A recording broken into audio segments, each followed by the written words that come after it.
9페이지까지 했지, 그지? 9페이지에 이야기를 잠깐 하나 할 게 있어. 그래서 그거 하고 다음 넘어가겠어. 거기 보면 지난 시간에 이제 우리가 천공기 철기 시대의 생활상 중에 맨 마지막에 예술 부분에서 바위 그림에 대해서 내가 이야기를 좀 하겠다 그랬는데, 이 바위 그림이라는 것은, 그러니까 암벽에다가 그림을 새긴 거란 말이야. 그러니까, 돌이나 이거 가지고는 안 되겠지. 그래서 천공기 철기 시대 유물로 봐야 되는데, 근데 이런 생각을 한번 해봐. 바위에다가 왜 그림을 그렸을까? 거기다 왜 고래를 새기고 동심원을 그렸을까? 쉽게 생각하면 고래가 너무 먹고 싶었어. 또 동심원은 태양을 상징하고 물고기 이런 풍요에 대한 기원과 추술적인 의미가 있다. 이렇게 해석을 하는데, 그건 이제 우리가 역사 공부를 하면서 한번 생각을 좀 더 깊이 있게 한번 해보자. 지금 울산에 가면 울주 반구대 바위 그림, 이 바위 그림을 암각하라 하기도 한다. 자, 암석에 새긴 그림이다 이런 이야기야. 그럼 여기가 동해 바닷가야. 이 동해 바닷가에 동심원도 그리고 여기에다가 고래도 그리고 이렇게 그려놨는데, 한번 너희가 생각해봐. 여기에다가 이 거대한 바위에다가 이런 그림을 새기려면 어떻게 그렸겠나? 이 큰 나무가 여기 있으면 여기에다 밧줄을 묶어가지고 수십 명이 매달려가지고, 지금보다는 지금은 뭐 전기 드릴 같은 게 있지만 이 당시에는 징이나 이런 걸 가지고 망치로 찍었어. 이렇게 그리려면 이 고래 한 마리 그리려고 하면 6개월 걸릴 거야. 그렇죠? 그럼 그렇게 그리다가 비바람이 불고 막 폭풍우가 쏟아지면 어떻게 되겠어? 줄이 끊어지고 떨어져가지고 죽는 경우도 많이 있었을 거고. 그런 어떤 아주 정말 위험한 상황에서 6개월 동안 저기에다 바위를 그린 것은 왜 그랬을까? 나는 오히려 여기에서 선사시대의 과거에 위대한 거인의 모습이 있다라는 생각을 너희들한테 들려주고 싶어서 이야기를 하는 건데, 나는 어떤 생각을 하냐면, 여기에 고래 그림이 완성되는 순간 틀림없이 태평양상에 있던 고래떼가 밀려오는 기적을 맛보았다는 거예요. 만약에 그러한 기적이 일어나지 않았더라면 세계 곳곳에 이러한 바위 그림이 엄청 많이 나오는데 이거 왜 그랬겠냐? 안 그렇겠어? 분명히 고래가 완성되는 순간 틀림없이 여기 고래떼가 밀려오는 그런 기적과 환상을 봤다. 현대인들한테 이런 이야기하면 말도 안 된다 그러지. 태평양상에 고래떼가 밀려오려고 하는 것 같으면 일정한 수온에 해류 조건에 여러 가지가 맞춰질 때 자연과학적으로 어떠한 상황에서 여기 고래떼가 밀려온다라고 오늘날 사람들은 이야기를 하겠지만은, 옛날 사람들은 그러한 자연과학적인 지식이 전혀 없었어. 단순히 그들의 열망 하나만 가지고, 그렇지? 여기에 고래떼가 밀려와야 된다라는 강렬한 열망 하나만 가지고 6개월 동안 비바람 치는 곳에서 목숨을 걸어놓고 저기 바위에다가 그림을 새겨놨다. 오히려 이 속에서는 오늘날 우리 현대인들이 갖지 못한 위대한 거인의 모습이 나는 있다고 생각합니다.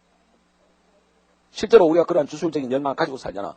지난 시간에도 이야기했지만 400점을 정말 받고 싶어가지고 머리 빡빡 깎고 여기 400이라고 새겼기 때문에 걔가 400을 받지 못했을는지는 모르겠는데 몇 점인지 물어보진 않았어. 그러나 자기가 꿈꾸는 서울대학교로 들어갈 수 있었고, 그러한 열망이 있었기 때문에 지금도 자기가 열심히 살 수 있는 그런 힘이 있었다고 나는 생각해요. 근데 현대인들한테는 이런 이야기하면 미신이라 그러지. 자연과학적으로 고래떼가 밀려오려면 일정한 조건만을 이야기할 뿐이지. 그래서 나는 이런 생각을 해요. 오늘날 현대인들은 오히려 왜소해졌다. 자기 열망 하나로 기적을 만들 수 있는 그러한 위대한 거인이었던 인간이 오히려 왜소해졌다. 왜 왜소해졌느냐? 오히려 자연과학이 발달하면서 자연과학에 의해서 우리 생활이 풍요롭게 되고 수명도 연장되고 엄청나게 나아진 삶도 있지만은 이 앞에서 우리는 스스로 기적을 만들 수 있는 능력, 그건 다 없어졌다. 옛날 이야기 보면 기적들이 많잖아. 성서에도 보면 베드로가 물리를 껐잖아. 말 안 된다 그러지. 근데 난 베드로가 물리를 걸었다라고 믿고 싶은 사람. 우리는 절대로 물리를 걸어갈 수가 없어. 과학적으로 그럴 수 없다는 걸 너무나 잘 알기 때문에. 그렇게 알고 있기 때문에 우리는 그런 걸 실행해보려고 하지도 않는다고. 그런데 자연과학에 대해서 너희가 한번 생각을 해봐. 어쩌면 자연과학은 오늘날 경우에 따라서는 현대인의 미신이라는 생각을 나는 할 때가 있어. 현대인들이 가지고 있는 또 하나의 미신에 불과한 거 아닌가? 오늘날 사람들은 과학적이라면 절대적으로 옳다는 생각을 많이 해. 그런데 과학이 과연 절대적으로 옳은 건가? 과학이 절대적으로 옳나? 그러니까 이 과학이 절대적 지식인가? 하는 의문을 한번 가져봐라. 자, 과학적 진리는 절대적 진리인가? 맞나? 아니지. 과학적 진리가 절대적 진리가 아니라는 걸 밝힌 사람이 누구지? 과학적 지식은 상대적 지식이다라고 이야기한 사람이 누구야? 몰라? 이거 아니다라고 이야기한 사람이 있어. 그 사람이 누구냐면 토마스 쿤이야. 20세기의 가장 위대한 과학사가야. 과학사 쪽에 유명한 역사학자이면서 과학자지. 이 토마스 쿤이 쓴 유명한 논문이 뭐가 있냐면 과학혁명의 구조, 이 과학혁명의 구조가 하버드대 박사학위 논문이야. 대학 가면 내가 아마 읽어볼 가능성이 꽤 있는데, 나는 대학교 1학년 때 토마스 쿤의 과학혁명의 구조, 이걸 읽고 난 정말 행복했었어 그때. 왜냐면 과학적 지식이 상대적 지식이라는 걸 알았을 때, 오히려 내가 고등학교 때 근현대사에서 내가 그런 이야기 했는데, 내가 고등학교 3학년 때 제일 많이 고민한 주제가 뭐냐면 신앙에 관한 걸 제일 많이 고민했어. 고등학교 3학년 때. 나는 고3이라고 해서 공부만 열심히 하는 것은 아주 잘못됐다고 생각합니다. 자기가 살면서 가지고 있는 인문학적 고민이든 다양한 형태의 삶에 대한 고민은 어떤 순간에도 놓쳐서는 안 된다고 생각해요. 그걸 놓치는 것은 자기 삶을 놓치는 거지. 예를 들어서 고3에서 성적을 올리기 위해서 많은 부분을 포기하는 것은 옳지 않다고 생각해요. 그렇게 한다고 해서 성적이 올라가지는 않는다. 오히려 자기가 가지고 있는 고민을 정말 진정성을 가지고 제대로 하는 것이 오히려 더 성적을 올리는 길에 더 가깝다고 생각해요. 그래서 고등학교 때 고민한 것 중에 하나가 창조하고 진화를 놓고 고민을 많이 했어. 나는 지금도 창조론을 믿는 사람이지 진화론을 믿는 사람이 아니야. 그 고민을 대학교 1학년 때 이 책이 나름대로, 물론 내가 가지고 있는 이런 생각을 또 훌륭한 과학자들이나 똑똑한 사람들이 엄청 비판하겠지만은, 나는 토마스 쿤에 나와 있는 과학혁명의 구조에서 내 생각을 하나 정리할 수 있었어. 이 과학혁명의 구조라는 책은 어떤 거냐면, 간단하게 말하면 과학도 혁명적 구조를 가지고 있다. 우리는 자연과학적 지식이 쭉 이렇게 연속적으로 누적적으로 발전하는 진리인 줄 생각하고 있단 말이야.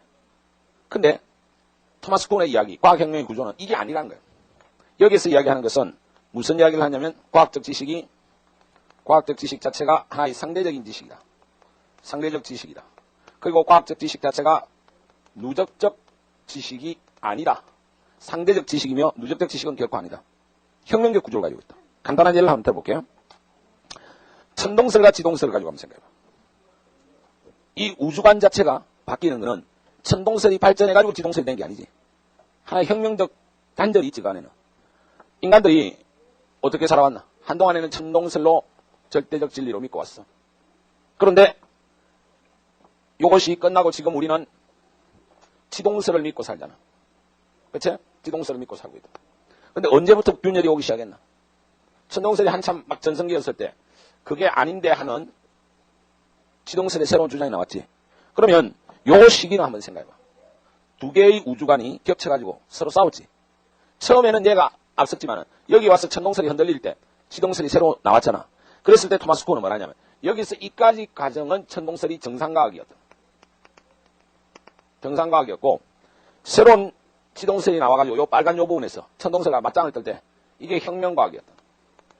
혁명과학과 정상과학이 싸우다가 새로 지동설이 과학자 집단의 합의를 얻은 거지. 그래서 이번에는 요 놈이 다시 정상과학이 된다. 과학적 지식의 구조가 상당히 이러하다는 거지. 그래서 요 정상과학 시대, 요 때는 요것이 하나의 패러다임이고 지금은 지동설이 패러다임이라. 패러다임이라는 용어를 제일 먼저 쓴 사람이 토마스 쿤이야. 알겠어? 이것이 하나의 패러다임이라는 거야. 원래 패러다임이라는 말의 정확한 의미는 동시대 과학자들이 가지고 있는 과학적 지식에 대한 합의, 이런 뜻이에요. 어떤 시대 과학자 집단들이 어떤 과학적인 사실에 대해서 가지고 있는 과학자 집단의 합의야. 합의적인 거지. 그게 절대적인 게 아니라는 거지. 그 시대적인 지식이야. 그렇잖아. 이걸 내가 만나고, 야, 그렇다면 지금 창조론을 이야기해봤자 좀 과학자 집단에서는 안 통해. 대부분 진화론이나 해. 일부 창조론을 하는 사람도 있지만은. 그러면 현재 과학자 집단의 패러다임은 진화론이다. 그러나 그것이 절대적 지식은 아니라는 거지. 나는 내가 가지고 있는 신념의 문제로서, 과학 이전의 신념의 문제로서 난 창조론을 믿고 싶다. 패러다임과 다르지만. 그래서 그것은 내 신념과 내 지식이 불일치하지 않게 가져갈 수 있는 하나의 희망의 빛을 여기서 나는 찾았다. 대학교 1학년 때. 근데 이 이야기를 지금 왜 했냐 하면, 패러다임에 대한 이야기, 토마스 쿤에 대한 과학혁명의 구조에 대한 이야기를 하고 싶었던 게 아니고, 근데 이 정도는 알고 있어야 돼. 이 언어 영역 지문은 되게 잘 나와. 수능에도 이미 나왔던 거야. 우리는 이 자연과학에 대해서 너무 절대적 지식이라고 생각하는 현대인들의 하나의 미신 아니냐. 자연과학적 지식 때문에 우리는 선사시대 사람들이 가지고 있던 이런 위대한 거인의 모습, 기적을 만들 수 있는 모습을 상실해버렸다. 오히려 왜소해졌다. 그래서 나는 지금 내가 저 시간 이야기할 때 고3 혁명에 대한 이야기를 오래는 안 했는데, 사실 너희들이 고3에 와서 다들 혁명을 꿈꾼단 말이야. 근데 내가 생각할 때 고3 혁명 절대로 없다 이거지. 고3 와서 성적 올라간다. 불가능한 일이에요. 성적 올리려고 이렇게 방학 때 일주일에 2번씩 나와가지고 국사 들으면서 한번 제대로 해보겠다 하지만은 거의 이거는 꽝이야. 성적 안 올라가. 상식적으로 한번 생각해봐. 공부라는 게 달리기하고 비슷한데, 자, 초등학교 때는 공부 아주 잘한 놈. 초등학교 출발해가 6학년까지 한 이 정도 왔어. 공부 졸라게 못하는 새끼. 한 이 정도 왔어. 초등학교 때는 그렇게 심각한 차이가 아니야. 근데 이게 중학교 가면 어떻니? 가속도가 붙잖아. 얘는 훨씬 빠른 속도로 지금 여기까지 왔어. 얘는 중학교 때 이러면서 격차가 이제 더 벌어졌어. 이만큼. 근데 고등학교 오면 훨씬 더 벌어지잖아. 얘는 이만큼 왔어. 아주 잘하네. 근데 우리가 목표로 하는 최종 점수는 요만큼. 지금 공부 빌빌거리네. 더 벌어졌지. 이제 1년 기간 남았는데서 얘는 더 빠른 속도로 다니고 얘 아무리 용서받자 못 따라온다. 성적은 시간이 지나면 지날수록 벌어지지 절대로 좁혀지지 않아요. 성적만이 아니야. 인생도 마찬가지야. 능력 있는 사람과 없는 사람의 경제적인, 사회적인 능력, 지위 이런 것들이 시간이 지나면 훨씬 벌어지지. 그게 좁혀지냐고. 평등에 대한 우리의 하나의 환상을 가지고 있어서 누구나 잘 살아야 된다지만 절대 인생이 누구나 잘 사는 게 절대로 아니라니까. 누구나 원하는 거 다 배우고 다 공부 잘한다. 다 거짓말이야. 노래 가면 다 대가 나온다. 천만의 말씀이야. 내가 18년간 봐온 거는 고3 혁명은 절대로 일어나지 않는다. 18년간 내가 경험한 바로는 고3에 가면 성적이 더 벌어질 따릅니다. 공부해서 고3에서 극복되는 경우는 거의 없더라 이 말이에요. 있다면 5% 이내라는 거예요. 이게 이런 방학이 되면 1% 이내로 가고 시험 직전에 가면 제로에 가까워. 지금 내가 고3 혁명이 없다는 이야기가 포기하라는 이야기를 하고 싶은 것이 아니라 5%의 가능성이 있다면 1%의 가능성이 있다면 그 안에 들어가라는 것이며 이 기적을 만들려고 하면 이건 기적이라는 거예요. 정상적인 상태에서 성적이 올라가지는 않는다. 기적을 만들려고 하면 모든 것을 걸어야지. 목숨을 걸지 않고 성적을 올리겠다고 생각하는 놈은 미친놈이라는 거예요. 그런데 옛날에 하든지 내나 그대로 하고 강렬한 소망도 없고 그래가지고 고3 와서 성적 올리겠다고 이 말 안 된다는 거예요. 그런데 내가 이 이야기를 했을 때 선사시대에 이 암벽에 그림을 그리던 사람들의 마음이 뭐였을까?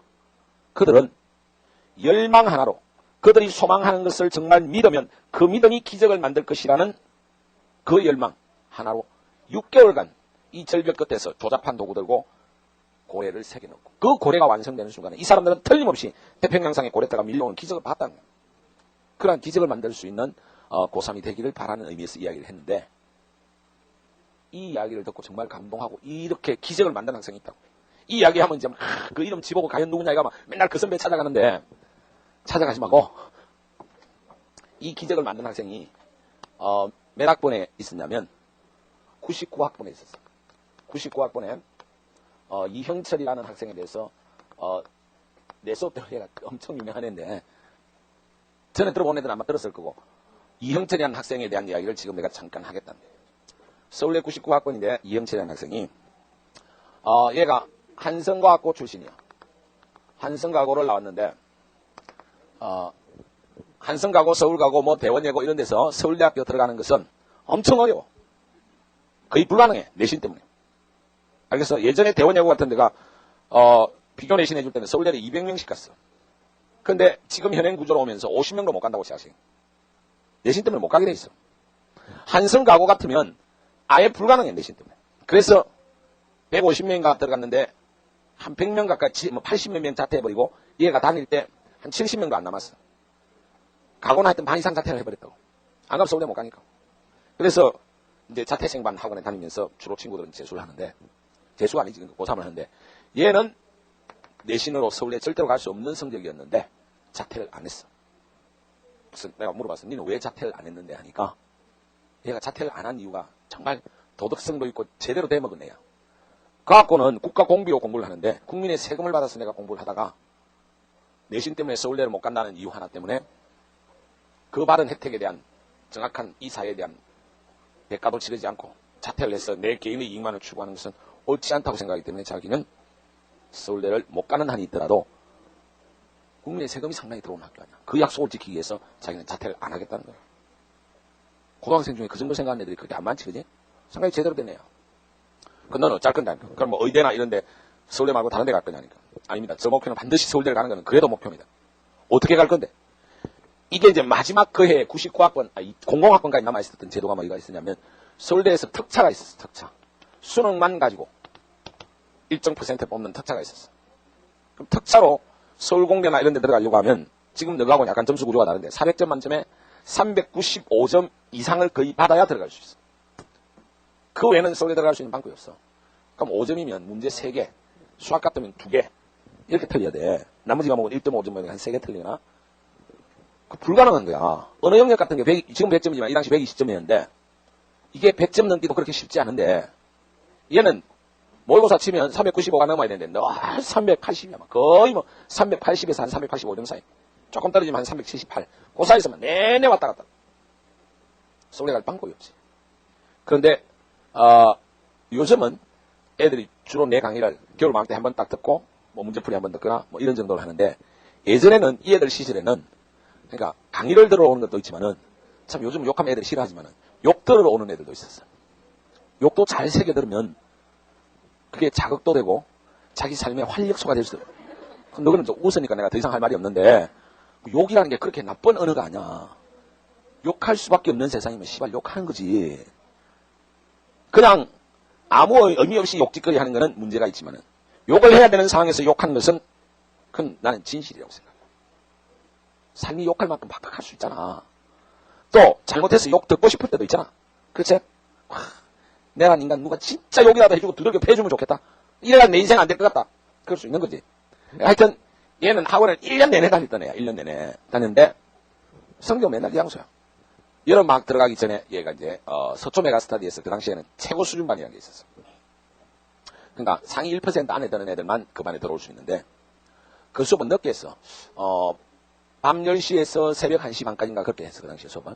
1시 반에 수업을 딱 마쳤는데 얘가 토요일인데 일요일날 내가 아침 7시에 수업이 있어.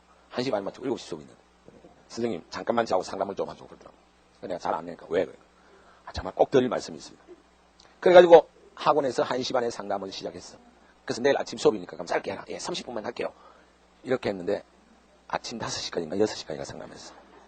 근데 얘 상담도 정말 훌륭하게 한 애야. 1시 반부터 앉아가지고 거의 아침 5시인가 6시까지 거의 얘가 자기 이야기를 한 거야. 자기 고백을 한 거지. 자기가 왜 자퇴를 안 했고 이때 이런 거 다 알았어. 근데 자기는 꼭 서울대를 가고 싶고 또 자기 부모님들이 그렇게 제대로 공부한 사람은 아니지만 노력을 해서 그래도 지금 여기 거여동 지점장이야. 자기 아버지가 뭐 대구 상고를 나오셨는데 경북 청송이야 고향이. 청송이가 제가 청도야. 청도인데 어려운 집안에서 태어나서 아버지가 대구 상고 나오고 또 그다음에 은행 들어갔어. 국민은행에 있으면서 또 대학도 졸업하고 어머니도 그쪽에 어디 고등학교 나오셨다는 것 같은데요. 얘가 상당히 똑똑한 애지. 그 집안 유전자가 되게 좋은 집안이야. 자기는 부모님의 뜻을 받들기 위해서라도 꼭 서울대를 가야 되고 자기가 하여튼 최선을 다해왔는데 자기는 언어 때문에 자살하고 싶다는 거야. 언어 때문에. 그러면서 얘가 막 비통한 심정으로 무슨 이야기를 했냐면 왜 이과생이 언어를 잘해야 되냐. 사실 이 당시의 수능에 거의 결정타가 지금도 마찬가지야. 최상위권 애들한테는 전국에서 제일 수준 높은 애들한테는 수학은 전혀 고민 안 돼. 절대 틀릴 수 없어. 얘는 수학 문제 푸는데 한 40분 내지 50분이면 다 풀어. 반드시 시험 때마다 2번씩 풀어도 시간이 남았어. 수학을 틀린 적 거의 없어. 영어 최상위권 거의 안 틀린다. 근데 요즘은 최상위권 이상해. 영어도 몇 개씩 틀리고 수학도 틀리고 이제 그건 최상위권 아니야. 오성은 같은 경우 얘 친구가 오성은인데 오성은이 최초의 만점자지. 오성은은 고등학교 1학년부터 졸업할 때까지 수학은 단 한 번도 틀린 적이 없고 단 한 번도 틀린 적이 없어. 최초의 400점 받은 애인데 걔도 틀리면 언어 아니면 사회야. 그 외에는 절대로 안 틀렸어. 지금은 이과생들이 사회를 안 보지만은 그래서 얘하고 오성은하고 다 같이 다녔던 애들인데 틀리면 언어하고 사회만 틀린 거지. 나머지는 절대로 틀리는 경우가 없어. 그런데 언어에서 뭐 거의 한 10몇 점씩 20점씩 가까이 틀리고 안 그러면 사회 한두 개 틀리고 그러니까 학원은 그 2개만 계속 다니는 거지. 최상위권인데 근데 지금 아무리 언어 해도 이게 105점이 제대로 안 넘어간다. 미치겠다는 거야. 그러니까 자기 공부한 걸 쭉 이야기를 한참 하더만은 언어를 어떻게 해야 될 것 같고 막 집안거 다 이야기를 하면서 새벽 5시까지 한 거야. 그래 그게 맞는 것 같네. 선생님 이건 어떻게 생각하고 그것도 옳은 것 같네. 계속 지 이야기 옳다고만 이야기해 줬는데 자기가 어느 정도 각오가 선됐지. 감이 잡혔대. 새벽 5시인지 10시인지 한지 기억이 정확하게 안 나는데 오늘은 이 정도 하겠습니다. 제가 가서 내일 하루 종일 구체적인 계획을 딱 짜서 죄송합니다만은 내일 밤에 또 오면 안 되겠습니까? 완전 미친놈이야. 나는 일요일 아침 7시부터 거의 한 16시간 가까이 그때 내가 수업을 엄청 했거든. 하루 종일 수업했는데 이 새끼 잠도 못 자게 하고 또 밤에 오겠다는 거야. 그런데 얼마나 얘가 간절했으면 밤새도록 이야기해놓고 내 잠 못 자게 한 거 알지만 내일 하루 종일 수업 있는 거 아는데도 내일 밤 수업 끝날 때 또 오겠습니다. 내가 오지 마라 할 수가 있나? 그래. 그럼 네가 정말 잘 생각해가지고 내일 밤 다시 온다. 그래서 얘가 이제 이런 막 들어가기 바로 직전 주에 토요일 밤에 지 혼자 실컷 들어오고 갔다가 그 다음날 수업 마치니까 또 학원 앞에 딱 와 있더라고. 와가지고 왔는데 지 계획서를 A4 용지 20장 정도로 써온 거야. 공부 계획서만. 그러니까 공부를 제대로 한 애들하고 안 했는 애들하고 원래 인간이다 하단 말이야. 인간이 진짜 달라. 그러면서 모든 과목의 계획을 철저하게 짜온 거야. 언제부터 언제까지 뭘 하고 내용은 어떻게 하고 어떻게 정리하고 하루 종일 계획을 딱 짜와가지고 자기가 틀림없이 보인대. 될 것 같아. 그러면서 이 앞에다가 뭐라고 써왔냐면 자기 목표가 이거래. 그때 쓴 게 이거야. 이영철 내가 요 앞에 만나가지고 이거 쓴 거 기억나나? 하니까 이 새끼는 기억 잘 안 나는데 하여튼 자기가 3개 난 건 알겠는데 이영철 398.5 이렇게 딱 새겨. 제목이 400점 만점에 398.5라는 거야. 그래서 왜 398.5인데 미친놈아 400을 차라리 하지 하니까 안 그래도 자기가 정말 고민을 많이 한 게 398.5래. 두 가지 이유 때문에 자기는 398.5를 했대. 398.5를 한 이유가 두 가지가 있는데 첫 번째 이유는 자기가 여태까지 노력한 것으로 봐서 398.5까지는 안 나올 것 같아. 그건 지가 생각할 때는 이건 신의 영역이라는 생각이 든다. 신의 영역. 그 경지까지는 노력 못했고 걔가 한 말이 뭔지는 5성은 정도 되면 자기도 400을 목표로 하겠는데 자기가 생각할 때는 400은 자기가 생각할 때는 신의 영역이고 그 신의 영역이기 때문에 자기가 할 수 있는 최고의 목표점은 398.5고 그 다음에 이게 너무나 인간적이기도 하고 자기 생각에 동시에 아주 구체적이라는 느낌이 온다는 거야. 생각해봐. 맞는 이야기잖아. 너 웃는데 400이라는 것은 완전 만점이라는 것은 오히려 완전 만점을 이야기하면 추상적이고 초월적으로 가버린다. 그렇잖아. 400이라는 점수보다는 딱 하나 틀리는 398.5. 이게 더 구체적이고 더 인간적이지. 자기의 노력에 인간으로 할 수 있는 걱정으로서 자기는 이게 오히려 와닿았다는 거야. 그래서 자기는 398.5를 딱 목표점을 잡았다. 그 말도 난 되게 감동적이더라고. 그러면서 또 그날 밤에 20장을 내한테 브리핑을 다 했잖아. 내가 또 밤새했다니까. 이틀 동안 내가 수업하고 답 하나 못 자면서 얘하고 상담을 했는데 1년에 지금도 한두 번씩 꼭 찾아오는 애인데 그렇게 해서 이제 여름방학에 딱 들어가서 정말 열심히 공부하는데 계속 380점. 돌아버리겠더라고. 학원은 계속 빠지지 않고 열심히 자신감이 가득 차가지고 오는 거야. 점수는 계속 380점인데 이 서울대까지 방법이 없어. 지금이라도 자퇴하고 내년을 노리라고 하고 싶은 거야. 그런데 어떤 일이 있었냐면 그의 수능이 요즘하고 비슷한 11월 한 15일 정도 갔는데 10월 초 어느 날이었어. 하여튼 토요일인 것은 확실해. 얘가 토요일 날 수업하러 반드시 왔으니까. 수업 딱 마쳤는데 선생님 잠깐만 상담하시죠. 그때 난 정말 초조했고 가슴이 떨렸어. 왜? 저 새끼 그렇게까지 했는데 성적이 하나도 안 올라가는데 또 나를 보자 하니까 이제는 비통해서 울거나 좌절해가 막 끼울까 싶어서 야 근데 내가 요즘 수업 너무 많잖아. 내가 새벽에도 수업 있고 좀 바쁜데 하니까 5분이면 된다는 거야. 그럼 피할 수 없잖아. 그래서 그래 뭔데 하는데 얘가 그날 딱 5분간 상담을 했는데 한 5분은 되고 한 10분은 된 것 같아. 딱 나한테 첫 마디가 뭔지 아나? 선생님 다 이루었습니다. 다 이루었습니다는 거야.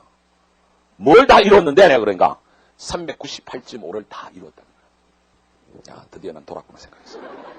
그치? 저렇게까지 했는데 울주방구의 암각하에 그 그림을 새기듯이 정말 말도 안 되는 짓이지. 바위에 그림을 새긴다고 태평양상에 어떻게 고래가 오나.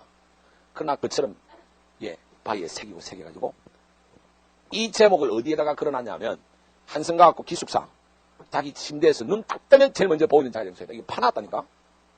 판결 종이를 딱 붙여가 이영철 398.5. 그리고 9월달부터는 학교 화장실에도 붙이고 지 책상에도 붙이고 식당에도 붙이고 온데 막 붙여놓은 거야. 애들이 놀린다고 막 요렇게 막 해놓고 358.9나 받아라. 막 이런. 그런데도 막 온데 붙여놓은 거 이 새끼가. 처음에는 지 눈 뜨면 딱 보이는 장소에 붙여놨대. 나중에 막 온데 붙여놨대. 그런데 다 이루었다는 말이 뭐냐면 10월 초 오는 날 토요일 날 아침에 딱 눈을 떴는데 눈을 딱 뜨자마자 항상 그걸 내일 응시를 했대. 눈을 딱 떴는데 기적 같은 일이 벌어졌다. 398.5라는 글자가 갑자기 살아서 한 자씩 딱 자기 손에 와서 잡히다. 398.5 딱 잡히더라는 거야. 너무나 생생한 기적이 일어났다는 거야. 미친놈 아니야 이거. 어떻게 생생한 글자가 살아와서 자기 손에 와서 잡히냐 말이야. 398.5라는 글자가 딱 자기 손에 잡혔기 때문에 틀림없이 자기는 이 점수 받는데 너무나 생생한 기적이야.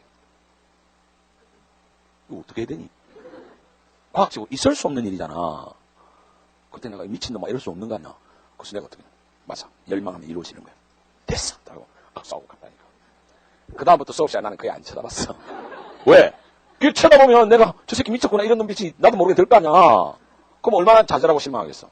그래도 이 새끼는 또 열심히 쳐다보는 거야. 한 번씩 눈 맞추면 내가 맞아, 넌 될 거야 하고 딴 데 쳐다봐야 돼. 오히려 내가 열망으로 기적을 만들어야 한다라고 이야기해놓고 나는 사실 기적을 믿지 않았던 사람이야. 근데 얘는 내 그 말을 가지고 오히려 정말 위대한 제자라고 내가 생각해. 자기 열망을 그대로 새겨서 수능 한 달 전에 기적을 만든 거지. 그래서 시험치로 딱 갔어. 전날 밤에 내가 얘한테 너 398.5 반드시 받아올 거다. 선생님 걱정하지 마십시오. 이미 한 달 전에 받았습니다. 그리고 얘 친구 오성환한테는 내가 도전했어. 내가 볼 때 넌 내일 틀림없이 400 받을 거다.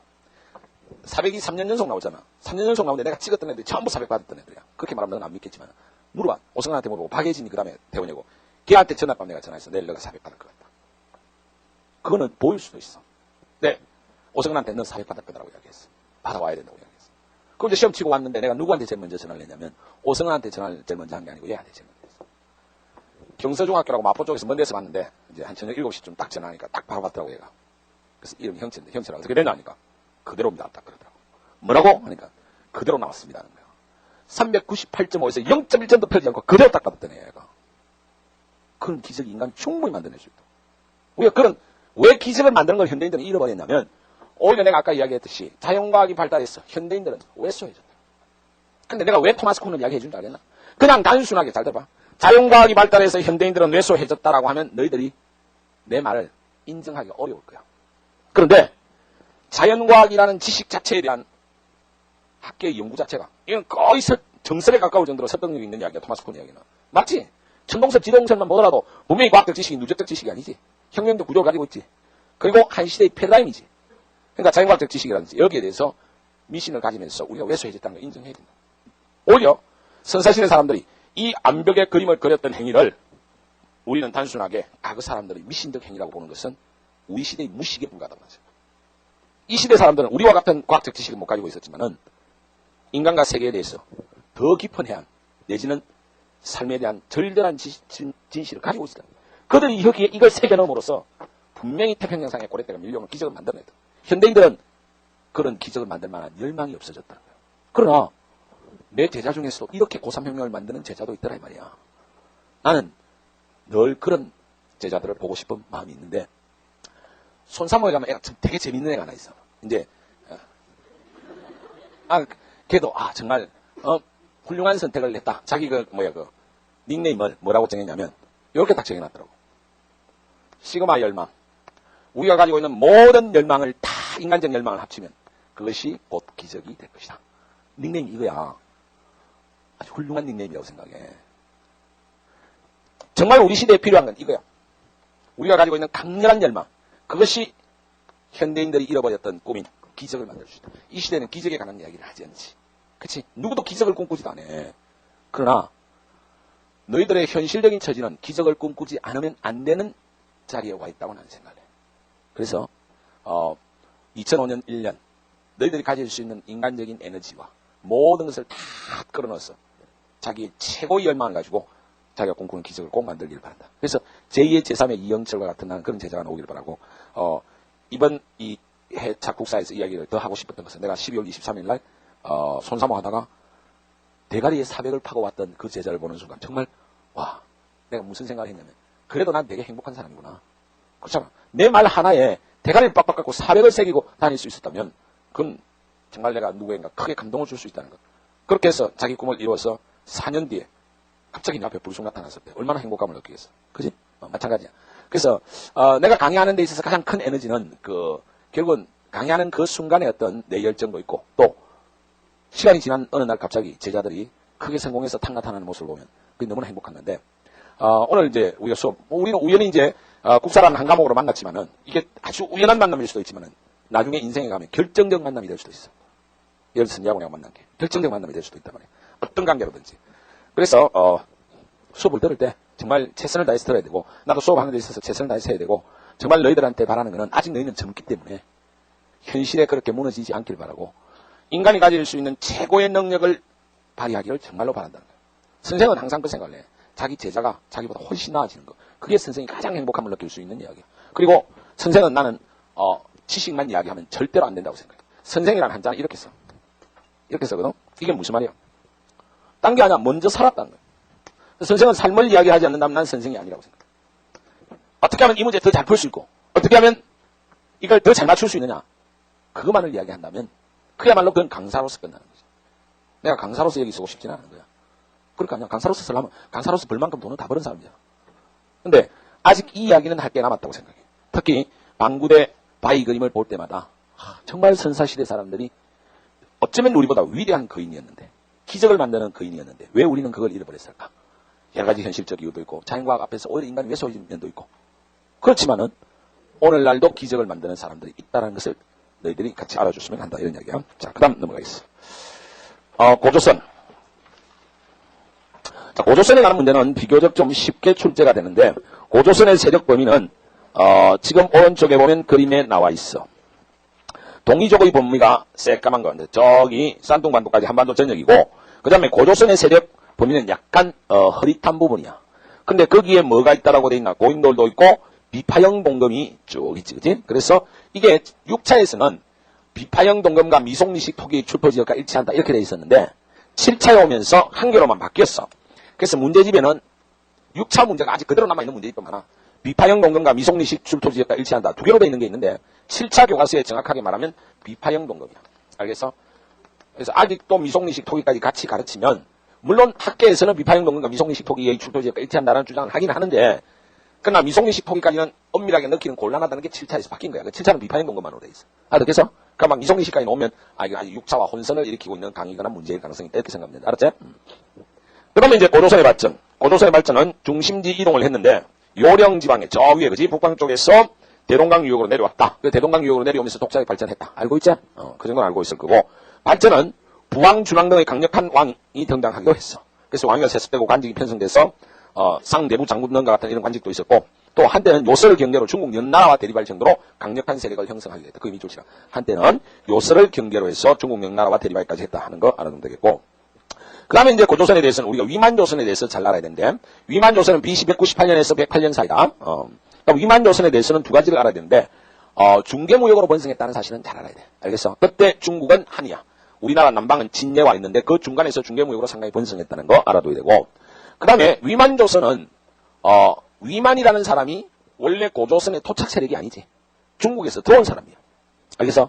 중국에서 진과 한, 진시황이 망하고 그 다음에 한이 들었었잖아. 그지? 그 진한교체기에 중국에서 들어와가지고 이 사람이 처음에는 변방의 수비대장을 하다가 나중에 왕위에 올랐단 말이야. 그래서 위만 계열의 왕조가 시작되기 때문에 그걸 위만조선이라 하는데 그러면 중국에서 들어온 사람이니까 기존의 단군조선을 박살내고 그러니까 새로 권력을 잡았으면 관리도 다 치고 제도도 다 바꾸고 자기의 독자적 권력 구조를 강력하게 가져가야 될 거 아니야. 근데 그게 아니었다는 것을 알아야 돼. 기존의 단군조선을 개성해서 나갔다. 토착 세력과 연맹해서 위만조선을 발전했다는 사실을 조심해서 알아야 돼. 알았나? 단군조선을 개성했다. 토착 세력과 연맹했다. 자, 그러면 이 위만조선이 단군조선을 개성했다. 단군조선을 개성했다. 토착 세력과 연맹했다. 이렇게 볼 수 있는 근거가 세 가지가 있어. 근데 지금부터 잘 들어봐. 이 세 가지를 외우는 것은 학교 내신에서는 외워야 되지만은 수능에서는 이 사실을 암기하고 있느냐를 안 내. 이 사실은 사료로 줘. 사료로 주고 이걸 통해서 위만조선의 국가적 성격을 규정하라 하면 답이 단군조선을 개성했다. 이런 결론 도출형 문제로만 나오지. 이걸 외우고 있냐는 안 된단 말이야. 그럼 이걸 정리 한번 해주면 졸라게 저걸 외우려고 생각하지 말고 저걸 통해서 위만조선의 국가적 성격만 규정을 하면 돼. 알겠어? 자, 첫 번째는 위만이 진한결책에 우리나라 들어올 때 조선인의 옷을 입고 상투를 털고 들어왔어. 이거 상당히 중요한 거야. 이 말은 무슨 말이야? 조선인의 옷을 입고 상투를 털었다는 것은 위만은 나는 중국 사람이 아니고 너희들과 같은 동이족이었어. 우리 동이족의 분포가 산통반도가 이렇게 있었으니까. 그러니까 위만은 중국 사람이 아니고 우리와 같은 동이족이었음을 선포하고 들어와서 같이 화해하려고 했고 그래서 변방의 수비대장을 했던 거야. 알겠어? 요 측면 하나 하고 그 다음에 나라 이름을 안 바꿨지. 국호를 뭐라고 썼던 거야? 그대로 조선이라고 쓴 거야. 조선이라고 그대로 썼다. 맞나? 고조선이라는 건 뒤에 나오는 조선하고 우리가 구별하기 위해서 이름을 그렇게 하는 거지. 원래 나라 이름은 조선이다. 국호를 조선이라고 그대로 썼다. 그 다음에 세 번째는 뭐야? 토착 세력 중에서 고위간직 진출자가 많았다. 고위간직 진출자가 많았다. 하는 것은 그대로 그 체제를 개성해왔다는 증거 아니야. 그래서 요 세 가지를 주면 그렇구나라는 결론만 도출하면 돼. 됐습니까? 들어올 때 조선인 옷을 입고 상투를 들고 들어왔다. 국호를 조선인이 그대로 썼다. 토착 세력 중에서 고위간직 진출자가 많았다. 이런 것들을 알아두면 되겠다. 그 다음에 고조선에 관한 문제가 나오면 가장 중요한 문제. 팔조법. 이게 나오고 이거와 관련된 형태의 유형의 문제가 가장 나올 가능성이 높아. 알았나? 팔조법이 나올 가능성이 가장 높은데 왜 그러냐면 고조선에 관한 사료가 별로 없단 말이야. 우리는 그 당시에 아직 한자가 전래대가 조금 우리 스스로 고조선에 관한 역사적 기록을 하나도 안 남겨놨어. 우리 한국사에서 역사적 기록을 스스로 남겨놓은 정사적인 것은 삼국사기단 말이야. 한참 뒤에잖아. 그럼 그 시대 걸 남겨놓은 게 없단 말이야. 삼국유사에 고조선에 당구시나 조금 나오지만 자세한 하나도 안 나온다고. 근데 고조선에 관한 기록은 중국에 많이 남아있단 말이야. 사마천의 사기나 이런 데는 미만조선을 망가뜨리고 한 군현이 거기서 한 사군이 어떻게 만들어지고 뭐 그런 거만 써놨단 말이야. 그러면 한나라 저거 관점에서 쓰니까 그건 객관적 사료로서 좀 문제가 있지. 고조선 우리가 정확하게 이해하기 어려운 거지. 또 전혀 다른 아까 위에 있는 뭐 요서를 경계로 중국 영나라와 대립한다 이런 것도 중국 사세에서 나온 이야기다. 그러니까 우리 쪽에 좀 유리한 건 우리 교과서에 넣어놨고 중국 쪽에 중심에서는 별로 안 넣어놨지. 그러면 사료라는 게 객관성을 가질 수 있는 사료는 정치적 함수관계를 가지는 거는 객관성을 갖기 상당히 어려워. 그렇잖아. 승자 중심의 역사. 그걸 기록한 놈들 자기 관점이잖아. 그런데 잘 들어봐. 자연스럽게 객관성이 유지되는 거는 사회 현상이나 경제생활에 관한 거는 거짓말로 쓰기 어렵잖아. 예를 들어서 어느 지역의 농민이 땅을 얼마 주고 누구로부터 사들였고 뭐 이런 것들이 사료로 많이 남아있단 말이야. 그런 걸 거짓말 쓸 이유가 없잖아. 그거는. 그치? 그래서 오늘날 어떤 시대를 이해하는데 사회사라는 것에 관해서는 사료 해석만 잘하면 된다고. 다 객관적 사료이기 때문에. 그래서 우리가 공부를 정치사 중심으로 많이 하는데 사회사는 어떤 새끼들이 그런 걸 써놨다. 내가 오르비 보니까. 선생은 정치사와 경제사에 대해서 아주 집중적으로 강의를 많이 하고 사회사는 아주 간단하게 한다는데 그 새끼가 역사를 몰라서 하는 소리야. 그 병신 같은 소리야. 교과서에 사회사에 관한 기록이 많이 있다 하더라도 사회사에 관한 문제는 거의 단 한 문제도 암기 문제가 나올 수가 없는 거야. 그러면 해석하는 문제가 나올 수가 없어. 그러면 해석하면 되는 걸 내용을 다 정리해서 설명을 해달란 말이야? 미친 새끼야 그거는. 수능을 그렇게 공부할 이유가 없는 거지. 암기하지 않으면 구조를 이해하지 않으면 안 되는 거는 철저하게 해야 돼. 앞에서 내가 되게 천천히 나가. 이런 구조적인 이해를 해야 돼.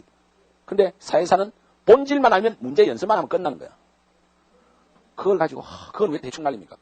이런 무식한 새끼 말이야. 마찬가지로 고조선에 관한 이야기 중에는 정치사에 관한 이야기는 오히려 안 나와. 왜곡의 가능성이 많거든. 반대로 사회사에 관한 이야기가 나오는데 이게 팔조법.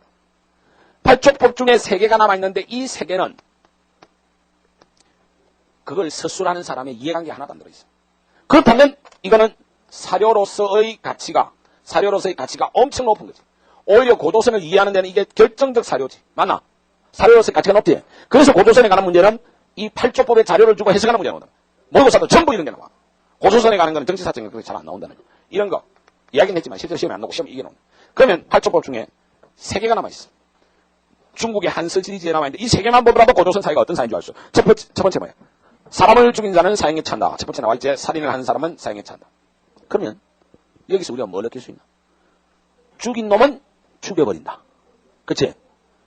사람을 근데 죽여서는 안 된다. 이런 의미 아니야. 그럼 두 가지를 생각할 수 있네.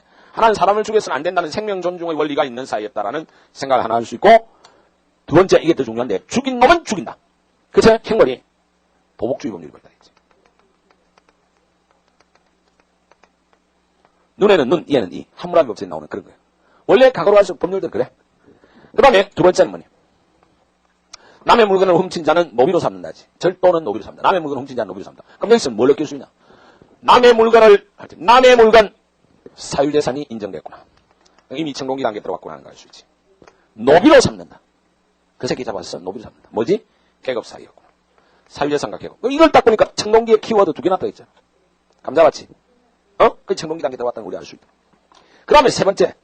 남에게 상해를 입힌 자는 공물로 배상한다. 자, 예를 들어서 내가 얘를 패가지고 오른쪽 팔을 부러뜨렸다. 그러면 얘도 내 오른쪽 팔을 부러뜨리면 되는 거야. 죽인 놈은 죽이는데. 처음엔 아마 법률이 그랬을지도 몰라.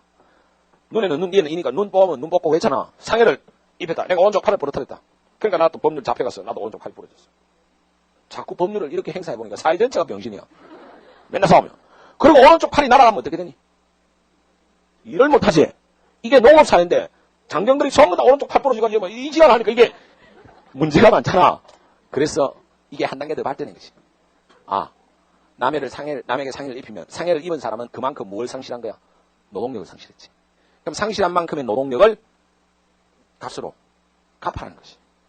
그러면 오른쪽 팔이 부러져서 얘가 노동력 30% 상실. 그다음에 얘는 정상적인 사람보다 70%밖에 일 못하니까 뭐 쌀을 그만큼 준다든지 한다는 거야. 알겠어? 그래서 상해를 입힌 자는 곡물로 배상한다는 것은 고조선 사회가 무엇을 중시하는 농경사회였음을 보여주는 것이. 무엇을 중시하는? 노동력을 중시하는. 그래서 노동력을 중시하는 농경사회였다. 오케이? 알았나? 근데 저런 거는 오늘날도 그대로 남아있다. 이봐. 오늘날도 그대로 남아있다고. 왜? 오늘날도 우리가 교통사고를 당했다. 택시 타고 가다가 사고가 당해가지고 노동력의 50%를 잃었다 하면 어떻게 계산해 주는 줄 아나?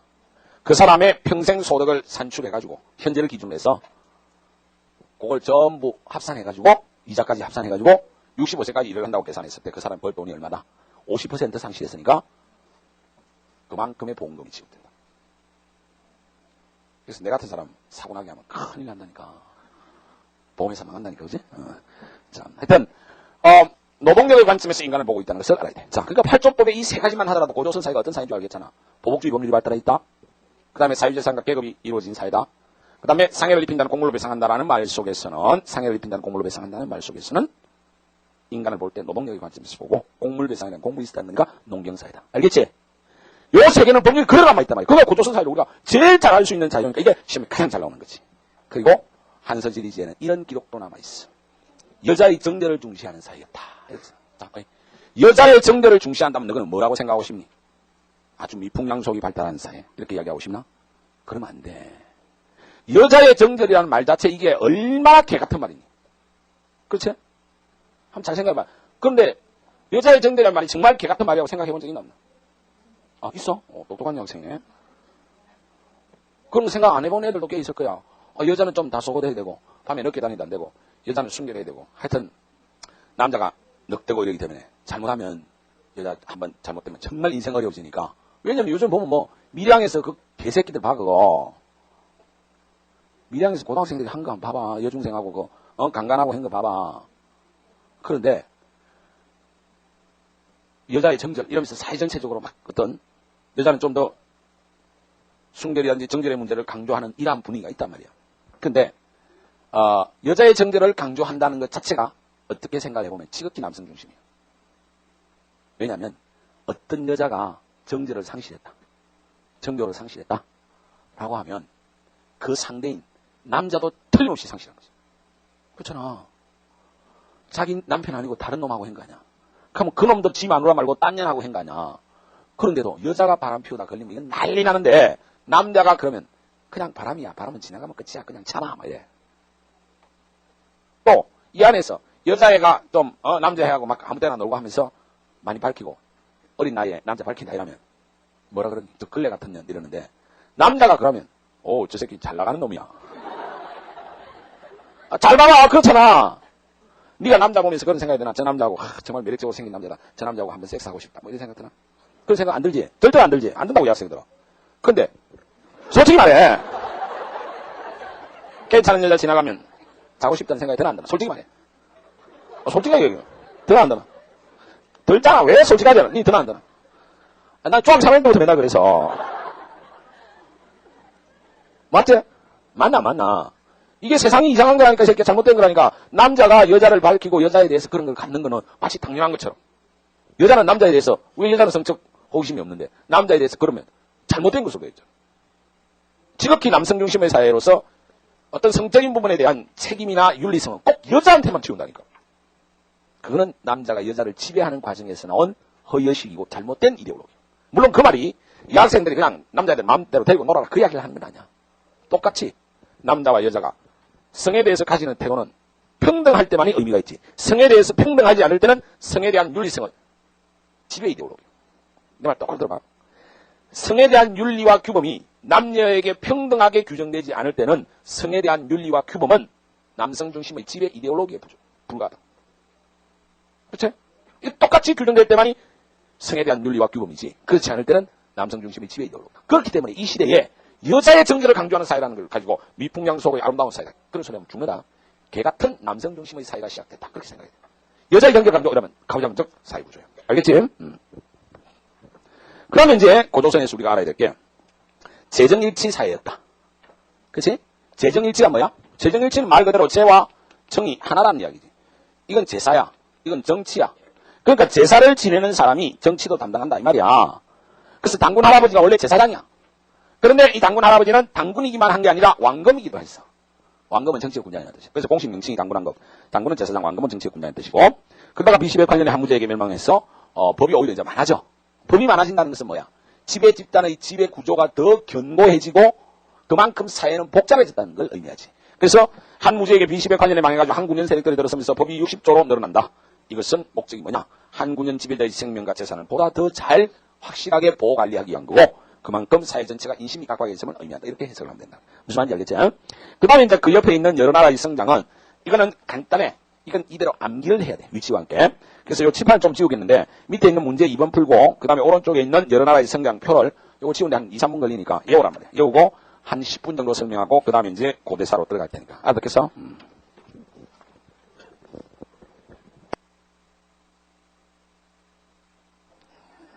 자, 문제 2번. 다음 자료를 통해 당시 사회 모습을 추론한 것으로 옳은 것을 보기 위해서 고르면 2003년 4월 시도교육청 문제인데 백성들에게 그 많은 8조를 만들었다. 8조법 우리 내용은 안다. 그치? 그럼 쭉 읽어봤지? 그러면 모계 사회로서 여성의 사회적 지위가 높았다. 아니지? 그 다음에 권력과 경제력의 차이로 계급이 발생했다. 이거 맞다. 그치?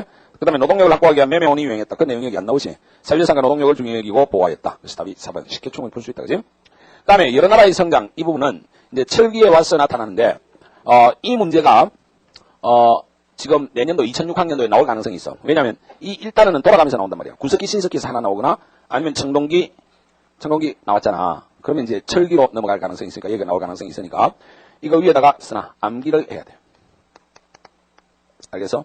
요 여러 나라의 성장에 대해서는 암기를 해야 된다는 것을 알아야 되고, 암기를 할 때 반드시 지도에 대한 지도를 보고 위치를 정확하게 파악을 해놔야 돼. 알았어? 그러니까 먼저 거기 여러 나라의 성장에서 위치를 보자. 위치를 보면 부여가 어디야? 지도에서 봐. 송화강 유역이지, 그지? 거기 봐야 되고. 그 밑에 고구려가 있고, 압록강 유역이다. 그 다음에 이제, 함경도 쪽에, 강원도 북부에서 함경도 그 사이가 옥저고, 그 다음에 동해가 강원도 북부 금강산이 있는 데고, 그 다음에 삼하는 한강 이남에 세 나라야. 마하는 경기 충청 전라 지역이고, 변하는 경상남도 지역이야. 선생님 고향 쪽이야. 그 다음에 진하는 경상북도 지역이다. 요 위치를 정확하게 알아놓고, 그 중에서 이제 전에 수능에 하나 나왔던 장소, 옥저 하는 글자 있지? 지금 요렇게, 여기가 원산이고지, 옥저가 이 근처냐. 거기에 이제 함흥 약간 밑에 뭐가 있냐면 신포라는 지역이 있는데 여기가 북한에서 경수로 사업이 진행되는데 전력 생산을 위해서. 이 경수로 사업은 어디에서 주관하는 거냐면 캐도에서 주관하는 거야. 이런 시사적인 게 같이 나오기도 해. 이미 수능에 한번 나왔던 거다. 한반도 에너지 개발 기구에 의해서 경수로 사업이 나오는 건데 이제 시사적인 게 뭐 GD에서도 나올 수도 있고 그 다음에 근현대사에서도 통일과 관련해서 나올 수 있는데 이 경수로 사업이라는 건 사실은 북한이 핵을 포기하는 대가로 얻어낸 거고. 근데 핵 포기를 안 하는 바람에 여기가 지금 문제가 생긴다는 거야. 그럼 핵을 개발한 장소는 여기가 아니야. 핵무기 개발한 장소는 어디냐면 거기 대동강 글자 있지? 그 위에 강이 뭐야? 청천강이지. 청천강 발원지 있는데 제일 안쪽에 여기가 금창리라는 곳이 있어. 그래서 여기를 동그라미 치고 여기가 금창리야. 여기가 북한에서 뭐 하는 데냐면 중수로를 하는 거야. 중수로는 이건 핵무기야. 그래서 이건 뭐다? 핵무기. 북한에서 핵무기 개발한 데가 북한에서 정책적으로 이제 한국식이 한번 이거 알아야 되는데 청천강 공업지역이라는 데를 최근에 개발했는데 이건 정책적으로 핵무기 하려고 했는데 핵무기를 여기 있으면 만들고 이걸 포기하는 조건으로 따낸 게 경수로였어. 그게 소위 말하는 제네바 협정이야. 근데 이 제네바 협정을 얘들이 위반해가지고 핵무기를 다시 만들면서 여기에 이제 뭐 원유 공급 같은 게 중단되고 문제가 생긴 거단 말이야. 알겠어? 그렇게 알면 돼. 그런 상식 하나 같이 알아두고. 자, 그러면 강나라 쫙 보자. 부여! 위에 간 봐봐. 송화강 유역이고 연맹국가야. 그러니까 왕이 있는 나라다 여기는. 그러면 오부족 연맹인데 왕의 직할지가 하나 있고 사출도가 있어. 이 사출도를 다스리는 애들이 마가, 우가, 구가, 제가야. 그 밑에 그래서 관리 군장이 나와 있지. 그지? 마가라는 것은 말을 많이 키우는 집이고 우가는 소를 많이 키우는 집이야. 그렇다면 이 사회가 어떤 사회라는 것을 우리가 알 수가 있네. 목축 사회라는 걸 알 수가 있지. 그러나 목축만 가지고 살기 어렵지. 그래서 밑에 밑줄 치라. 경제에서 반농반목이다. 반농반목 놓으면 부여다. 그럼 이 지역의 특산물은 저 위에 추운 데고 말을 많이 키우니까 말 같은 거 있겠지. 또 추운 데니까 모피 같은 거 있겠지. 그러니까 말 모피만 이으면 되지. 그거다 주옥 하나 끼워주면 돼. 그래서 밑줄 치라. 말 주옥 모피하면 부여다 하는 것을 알아두길 바라고. 그 다음에 제천행사, 이거 외워야 돼. 영고. 여기서 제천행사는 영고가 있었다는 것을 알아야 되고, 풍속으로는 순장이라는 게 있어. 순장은 뭐야? 왕이 죽으면 신하 같이 따라 들어가서 산채로 죽는 거야. 그 내가 수업하다가 갑자기 죽었다. 그럼 여기 이번 학생 20명 산채로 따라 들어오는 거야. 20명으로 제한하겠어. 싸우지 마. 자, 그 다음에 전복풍습이 있었는데, 그지? 우제전법이라는 전복풍습이 있었다는 것을 알아야 되고, 일책시비법은 하나의 잘못에 대해서 12배로 배상하는 거야. 그래서 도둑질하면 12배로 배상하는 게 일책시비법이다. 그 다음에 형사치수라는 게 있는데, 이건 뭐냐면, 형이 죽으면 형수를 동생이 데리고 살아야 돼. 그건 왜 그럴까? 형이 죽었다. 그럼 형수님이 재산을 들고 딴 남자 찾아가 버리면 그 부족의 재산이 상실되지. 그래서 그 부족의 재산을 유지하면서 사회를 안정적으로 가져가고 전쟁 미망인 문제를 해결하기 위한 거야, 이게. 알았나? 근데 이게 우리나라만 있었던 게 아니고 그 당시 세계 대부분 다 있었던 거야. 형사치수. 알았나? 형사치수. 그때 형수님을 데리고 살 때 밥만 드리면 안 된다. 인간적으로 다 행복하게 해드려야 된다. 무슨 말인지 알겠죠? 그 다음에 이 부여는 나중에 고구려에 복속됐어. 언제냐? 5세기야, 5세기. 5세기 말에 문자명 왕 때, 고구려 문자명 왕 때 고구려에 복속된다. 그러니까 요 문자명 왕이 누구냐면 장수왕 다음이야. 그래서 부여가 제일 먼저 생기고 상당히 오랫동안 있었지만은 중앙집권 국가로 발전하지는 못한 나라였다. 5세기 때 고구려에 복속됐다. 그 다음에 이제 고구려는 압록강 유역이고 연맹국가 밑줄 치고 오부족 연맹이고 유일하게 중앙집권하에 성공했어. 이 나라들 중에. 그래서 네모박스 치라. 중앙집권하에 성공했고. 그 다음에 이제 관리 및 군당으로서는 상가, 고추가 이런 게 있는데 가짜 들어간 애들이 높은 간직이야. 그래서 가짜 들어간 애들이 모이는 회의가 가를 다 시금하면 어떻게 돼? 가짜를 다 시금하면 이게 제가가 된단 말이야. 모두 제자가 된단 말이야. 알겠어? 그래서 제가회의라고. 가짜 들어간. 이게 우리나라 합의제 전통의 시작이야. 알겠어? 고구려에서 나온다. 합의제 전통이. 그러면 참고 표시하고 저 밑에다가 제일 밑에 빈칸에 이걸 하나 쓰나. 합의제 전통. 이게 나중에 뒤에 가면 다시 한 번 더 할 건데 합의제 전통 하나 같으면 자 고대에서는 고구려의 제가회의. 백제는 뭐가 있었어? 정삼 이런 거 외우고 있어야 돼. 그 다음에 신라는 화백.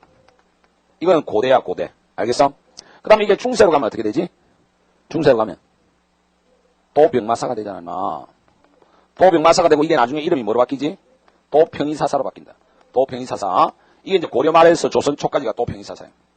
그러다가 도평이사사의 권력이 너무 많이 집중됐다 해서 왕권을 강화하는 과정에서 이걸 좀 줄이면서 의정부가 나온다. 조선에서. 알겠어? 태종때 나온다. 의정부가 나왔다가 이 의정부가 언제 유명무실화 되느냐면 비변사가 나오면서 유명무실화 돼. 요 비변사는 나중에 뒤에 가서 따로 정리를 하겠는데 국가 비상회의였는데 의정부 삼정선과 오조판서 대제학 유수 전현지 군영대장이 다 들어가는 상당히 파워풀한 집단이 된다. 이게 이제 올라가면서 왕권이 약화되고 의정부와 육도가 유명무실화 되는데 그런 거는 나중에 이제 조선에 가서 쭉 해야 되고 이게 우리나라의 합의제적 전통이다. 이게 수능에 한번 나왔는데 앞으로 모의고사에서도 한두 번은 틀림없이 나오게 돼 있는 거니까 이 정도는 일단 기본적으로 외우고 들어가야 된단 말이야. 다시 한번 제가의 고구려, 정삼백제, 화백신라 그 다음에 중세 때는 도병마사, 나중에 가면 고려 후기부터 조선 초기까지 도평이사사, 그 다음에 의정부, 그 다음에 비변사는 국정최고기구 되는 게 임진왜란 때부터다. 알겠어? 자, 요런 정도 합의제적 전통은 한번 나온 김에 정리를 미리 해보고, 자, 그 다음, 그 밑에 이제 대로패자 이런 게 있었고, 이제 고구려가, 중앙집권화에 성공했다라는 것은 그러면 무엇을 의미하니? 나름대로 경제력이 강했다는 거지. 우리가 첫 시간에 했던 유물상황의 관점에서 보면, 그지? 그러면 진짜 고구려가 경제력이 강한 사회냐? 아니지. 지금 고구려가 위치한 이 장소가, 지금 어디냐면, 여기가 압록강이고, 여기가 백두산이고, 요렇게 가는 게 압록강이고, 요렇게 오는 게 두만강이야. 근데, 여기에 큰 산맥이 있단 말이야. 그래서 지금 고구려가 이 국내성하고 이 주위가, 토지가 척박한데. 산간지대. 그렇지? 토지가 척박했다는 말은 무슨 말이야? 생산력이 높다는 거야, 낮다는 거야? 생산력이 낮지? 경제력이 낮단 말이야.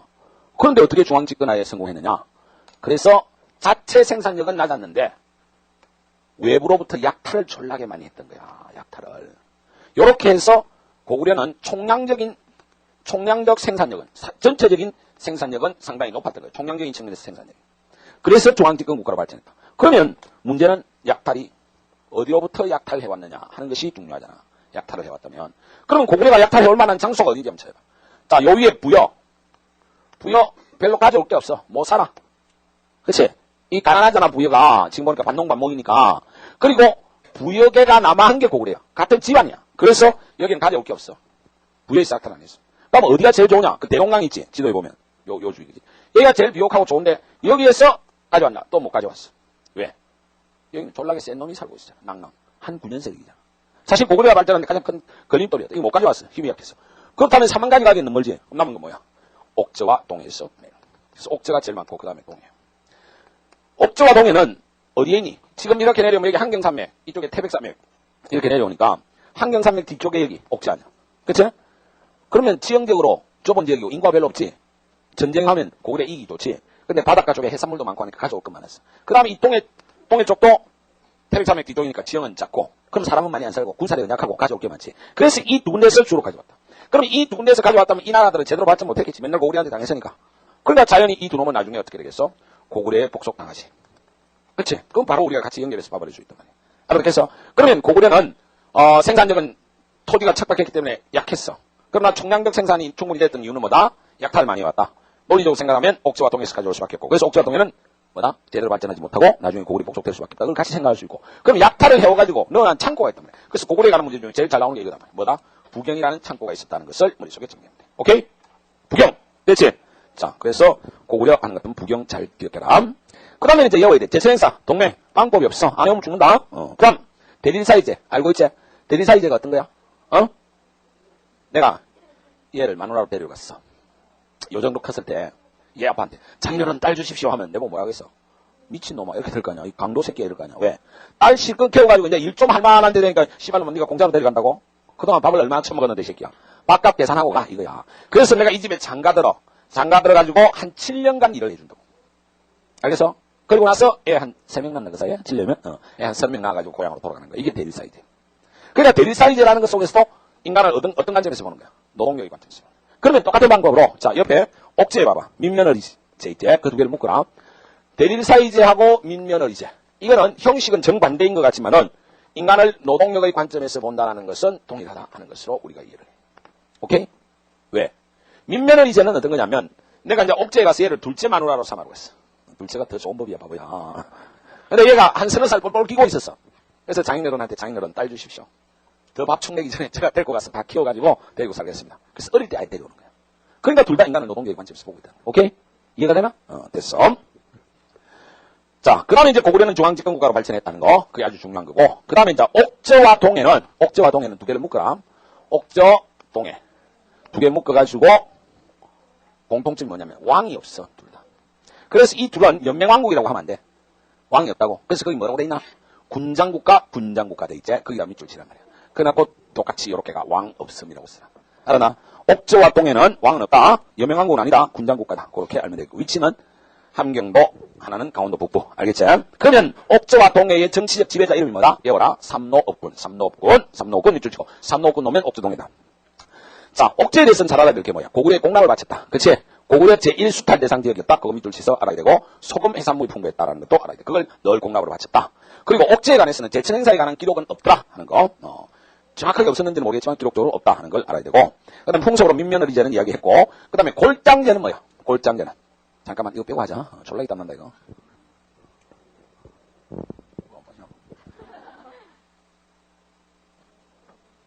자, 골장제가 뭐야, 골장제.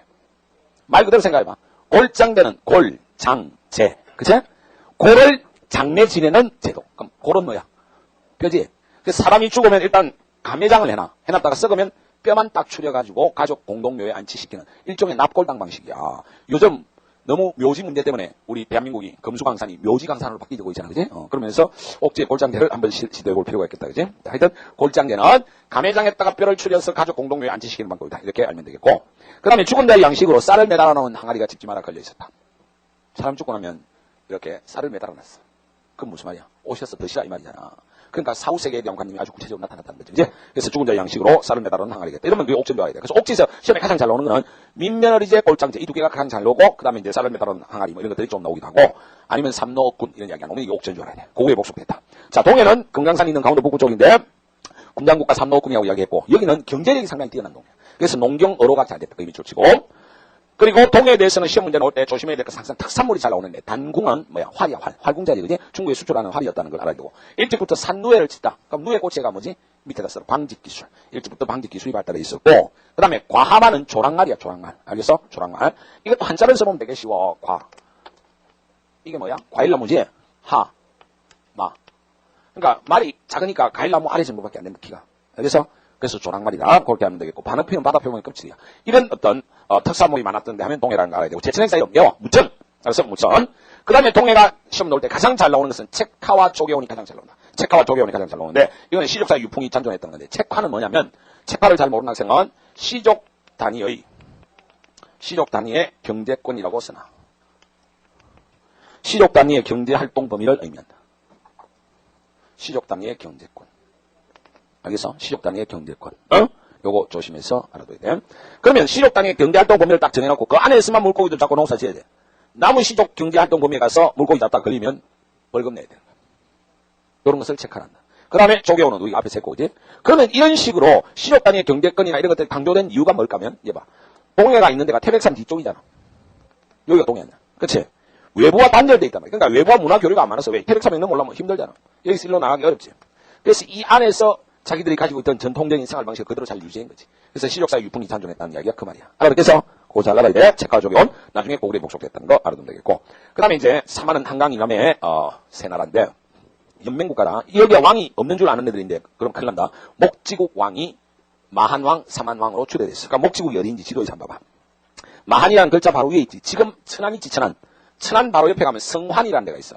그 지역이 옛날에 목지국이 있었던 장소야. 알았나? 여기에 왕이 연맹체 대표였다. 그거 알아둬야 되고. 그 다음에 관리 및 군당은 신지견지. 업차부레가 있는데, 신지견지가 좀 더 강한 놈이고, 그 다음 대자 써놨고, 업차부레는 소자 써놔. 근데 얘들은 다 뭐 하던 애들이야? 밑에다 써라. 저수지 관리권을 가지고 있었던 사람들. 그래서 새로 저수지 관리를 하는 사람들이 족장으로 떴다. 군장으로 떴다. 하는 것을 알아야 돼. 그건 왜 그러냐? 사만에서 벼농사라는 게 나타나면서 이렇게 중요한 사회적 변화가 일어났던 거야. 그래서 경제에 있어서는 벼가 아주 중요하다. 벼 동그라미 치고 별표 2개. 벼농사가 본격적으로 시작되는 것은 사만에서였다 하는 것을 알아야 되고, 벼농사가 되면서 저수지가 중요해지면서 저수지 관리권자들의 정치적 파워가 올라갔다. 그러는 과정에서 그러면 원래는 뭐였어? 우리 앞에서 보니까 다 재정일치지. 그런데 제사장의 권위가 떨어지는 거야. 떨어지고 정치적 군장의 권위가 올라가면서 두 세력 간의 사회적 갈등을 완충하는 과정에서 나온 새로운 공간이 뭐냐면 소도야. 알겠어? 소도가 나오는데, 그래서 이 소도에 대한 것을 지금부터 해봐. 역사 소설을 한번 써보겠어. 역사적 상상력에 의해서. 소도에 관한 기록은 정확하게 남아있지 않아. 그냥 소도에 관한 기록은 남아있는 게 이런 것 정도밖에 없어. 중국의 뭐 삼국지, 위지, 동지전 인데 보면 소도는 청군의 지역으로서 신성지역으로 선포되었고, 심지어 도둑놈이 도망가더라도 잡아가지 않았다. 이런 정도가 있고, 그러다가 나중에 도둑놈 소굴로 변했다. 이런 정도 기록밖에 없단 말이야. 그런데 왜 소도가 신성지역이었고 왜 도둑놈이 도망가도 잡아가지 않았을까? 생각을 해보자 말이야. 사만의 소도가 나타나게 된 것은 내가 생각할 때는 이건 순수 상상력이다. 벼농사 때문이야. 왜 그러느냐? 자, 벼농사의 조건은 여봐. 생육기간에 18도씨 이상을 유지를 해줘야 돼. 이건 우리나라에서 별 문제가 없어. 우리 여름이 되게 덥기 때문에. 그 다음에 연강수량이 1000mm 이상 돼야 돼. 이것도 우리나라 연평균 강수량이 한 1200대. 별 문제가 없어. 그런데 연강수량 1000mm 이상은 한 번씩 문제가 돼. 이 지리 공부를 제대로 했으면 알 수 있어. 우리나라는 강수의 연변동이 심해가지고 많이 올 때는 2000mm도 오는데 안 올 때는 600mm밖에 안 오는 경우도 있어. 그러면 가뭄이 되면 다 바짝 갈라 죽어. 그래서 이 벼농사라는 것이 나오면서 사만사의 새로운 사회적인 화두가 가뭄 극복이야. 어떻게 하면 가뭄을 극복할 것이냐. 이게 큰 사회적인 문제가 됐어. 이 가뭄 극복을 놓고 신구 세력의 세대 교체가 나타났다라고 내가 본다. 이런 이야기야. 자, 구세력하고 신세력은, 자, 구세력은 누구냐면 천군이야. 제사장이야. 신세력은 신지견지. 아까 전에 내가 뭐라 했어? 저수지 만든 애들이 됐지. 그래서 가뭄 극복에 대한 대안이 달라. 천군은 기우제를 더 열심히 지내자는 거고, 얘들은 저수지를 확실히 파서 비 많이 올 때 저장해놨다가 안 올 때 가뭄 때 뽑아서 그냥. 지금 생각하면 이게 너무나 옳아 보이지만 처음에는 이만큼을 썼단 말이야. 기우제를 계속 열심히 지내도 비도 안 오고 하니까 얘들이 좀 짱돌이 잡은 돌아간 애들이야. 이거 만들자라고 새로 주장을 했을 때 사람들이 맞다 저수지다 이렇게 했을까? 아니야. 사람들은 변화를 되게 두려워한다. 맨 처음에는 사회적 지지가 여기가 80%, 여기는 20%밖에 안 됐어. 천군의 거리가 살아있기 때문에. 신지견지가 저수지 파자하니까 천군이 나타나서 말하는 이런 고얀 놈들 만나. 너가 이런 짓을 하면 하늘이 더 화가 나시고 너희들의 불경스러운 행동 때문에 올 비도 안 온다. 비가 와야 무슨 저수지에 물러올 거 아니야 이놈다. 막 그러니까 아는 사람들이 천군어른 맞습니다. 더 기우제를 열심히 지내지요. 그러니까 얘들은 씨발을 웃기고 있네. 저수지 팔아 이렇게 돼. 근데 한 사회는 꼭 좀 뺐다간 사람이 한 20%는 있다고. 기존 질서보다는 뭔가 변화를 모색하는 사람들. 맞다 씨발 저수지 한번 파보자 이렇게 된 거야. 초반에는 얘들이 절대 우이지. 근데 한 50년 100년 지나니까 어떻게 되니? 여기는 뻑하면 기우제가 비 하나도 안 와가 가뭄에 다 타 죽는데 저수지 만든 애들은 대풍이지. 왜? 물은 받아놨으니까 햇빛에 내리쬐니까 벼농사 더 잘 되지. 한 50년 100년 사이에 사람들은 오 씨발 천군 방식이 틀렸네. 이게 더 맞네. 이쪽으로 순식간에 사회적 지지가 80% 넘어오고 이쪽은 20%밖에 안 돼. 다음 게임셋이야. 이제 사만사에 신지견지가 지나가면 사람들이 전부 다 엎드려가지고 아이고 훌륭하신 분. 우리를 이렇게 잘 먹게 잘 사게 해주고 가뭄 때마다 우리에게 이런데 천군이 지나가면 씹새끼 비도 안 오면서 그러면 사회적 지지가 이미 이쪽으로 다 넘어왔단 말이야. 게임 센스단 말이야. 알겠어? 그러면 신지견지가 바보가 아니잖아. 자기들이 모든 권력을 지려고 할 거야. 근데 옥새는 아직 청군이 가지고 있어. 신지견지가 쫄따구들을 시켜가지고 청군한테 가서 일러라. 괜히 개개봤자 4만4에 피바다밖에 안 난다. 이미 모든 군사력이고 사회적 지지가 일로 다 넘어왔어. 옥새를 보름 안에 내놔라고 알려라. 사자를 보냈을 거냐. 그러니까 청군이 형문해가 저 새끼 가둬라 지기라 막 이런데 청군 밑에 쫄따구들이 아닙니다 형님. 선거는 끝났습니다. 괜히 개개봤자 우리가 수적으로도 안 되고 군사력도 절로 다 넘어갔습니다. 타협안을 모색하는 게 좋을 듯 합니다.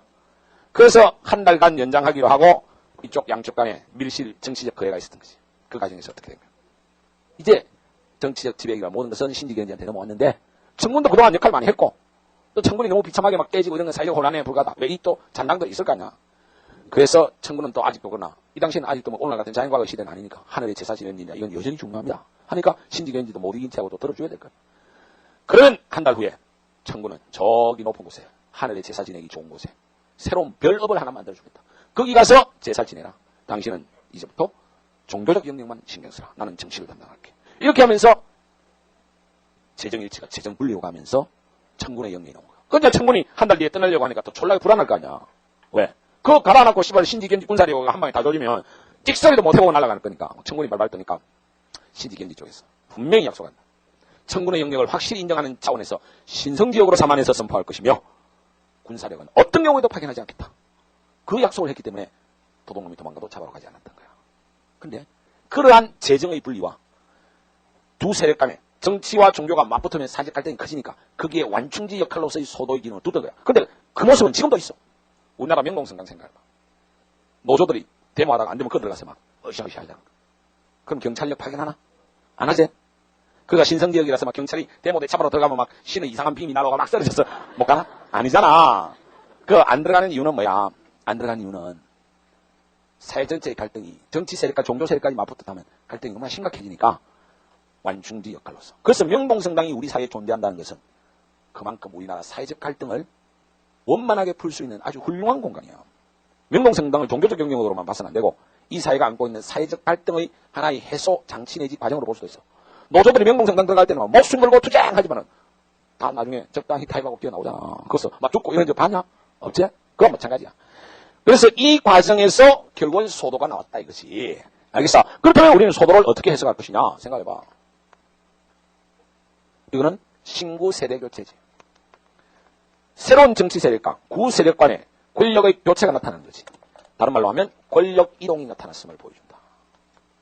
권력의 이동이 나타났음을 보여주는 거지. 그치? 맞나? 이렇게 해석이란 말이야. 이렇게 됨으로써 권력의 이동과 신구 세대 교체가 되면서 어떻게 돼? 제사 공동체와 정치 공동체가 분리됐지. 재정이 분리됐지. 오케이? 이렇게 되면 사람들이 예전에 가지고 있었던 신앙심을 유지하겠나?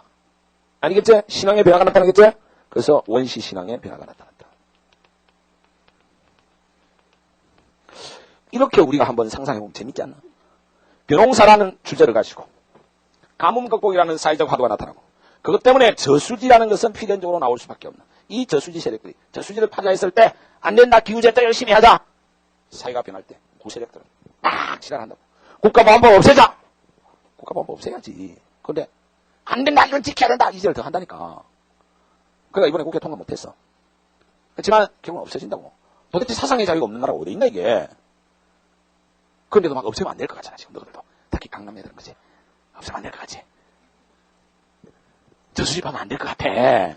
그래도 기후제 열심히 해야 될 것 같아. 그러나 50년 100년 앞으로 2년 3년 지나고 국가보안법 없어도 사회가 더 발전하고 다 가면 왜 내가 그때 미친 짓 했지 하면서 일로 다 넘어온다니까. 이것들이 이렇게 다 넘어온다니까. 알겠어? 지금 그 과정이지. 사회가 변할 때 항상 그렇게 변해. 그러면서 이제 이런 소도라는 신성지역이 나온 거다. 알아듣겠지? 이렇게 생각하면 되는 거야. 사회 현상을 바라볼 때 우리가 역사를 공부하는 게 단순히 예우가 점수만 따려고 하는 게 아니라 많은 부분에 대한 생각을 해봐라. 내가 분명히 첫 시간에 그런 이야기했어. 내가 수업을 할 때 무조건 수업만 듣고 앉아있지 말고 생각을 많이 해봐라 그랬어. 내가 어떤 이야기를 하더라도 그 이야기 속에 있는 의미를 생각하는 건 상당히 중요한 일이야. 자, 사만 하면 다시 한번 말이야. 신지견치, 이제 정치꾼 알겠지? 벼농사 저수지 왜 중요한지 알겠지? 그래서 사만의 저수지 중에 유명한 게 지금 남아있는 게 어디나? 전라북도 김제에 가면 벽골제가 남아있어. 경상남도 밀양에 가면 수산제 이런 것들이 아직도 남아있다. 알았나? 그 다음에 이제 사만에서도 문제가 하나 잘 나오는 게 어디냐면 변환이 잘 나와. 변환. 그치? 선생님 고향이라고 그랬어. 철이만이나 철. 알겠어? 그래서 지금도 경상남도 창원시에 가면 사만시대의 야철지가 남아있어. 알았나? 야철지가 남아있다. 그래서 철 하면 병안, 모르면 죽는다. 얼마나 많이 철이 생산됐으면 밑줄차 낭랑과 일본 등지에 수출했다 하는 거 반드시 잘 알아야 되고, 그 다음에 사람들이 쇠를 화폐처럼 사용했다. 그래서 등이쇠를 들고 다니면서 교환수단으로 쓰는 거예요. 그래서 등이쇠는 화폐와 같은 기능을 했다. 알겠어? 이 나라가 어느 나라? 사만이다 하는 것을 알아야 되고, 쭉 공부를 해보니까 어느 나라가 가장 잘 사니? 사만이 제일 잘 살지. 벼농사를 했으니까 얼마. 거기다가 철도 나고 말이야. 그러니까 잘 사니까 농사도 제일 잘 되고 하니까 하늘에 감사할 일도 많겠지. 그래서 1년에 2번째 천행사를 했어요. 5월째, 10월째 밑줄 짝딱. 이 5월째가 수린날, 오늘날 단호가 된 거야. 그리고 10월째는 계절째. 그래서 이 두 개의 제천행사가 있었다. 그 다음에 소도는 충분히 설명했다. 그 다음에 사만에는 또 어떤 풍습이 있었나. 사람이 죽으면 시체를 도가지 있지, 독에다가 탁 들여가지고 그 독을 갖다 묻었다. 그래서 독무덤. 알겠어? 옹관묘라 하기도 하는데 독무덤만은 사만의 무덤 양식이다. 반드시 알고 있어야 돼. 알았나? 그 다음에 이제 사만은 어떻게 되냐. 마하는 백지한테 통합당하고 진하는 사오국, 나중에 신라가 되지, 그지? 그 다음에 변하는 가야에 통합당했다 하는 것을 알아두면 되겠습니다. 자, 문제가 두 개 있는데 같이 풀어보자. 하나는 2003년 12월 평가원이고 하나는 2001년 교육청 건데, 자, 다음은 삼국지 위서 동의전에 실린 기록이다. 각 국가에 대한 설명으로 옳은 것은 가. 나라에는 군왕이 있다. 갖추기 을모 간직명을 똑같이만 딱 읽으면 돼. 더 읽을 필요 없어. 무역. 그 다음에 나라에는 왕이 있고 벼슬로는 상가대로 고추가 고구려 딱 그까지 읽으면 되겠지. 그 다음에 대군장이 없다. 업군 삼노위 간직. 그럼 요거 보면 이제 옥지 아니면 동해네. 그럼 쭉 읽어보니까 중간에 산천을 중요시하여 삼각 땅마다 각각 구분하고 있고 함부로 들어가지 않는다. 부락을 한번 침하면 노비와 소 말을 갖다 줘야 한다. 책판에 그럼 동해.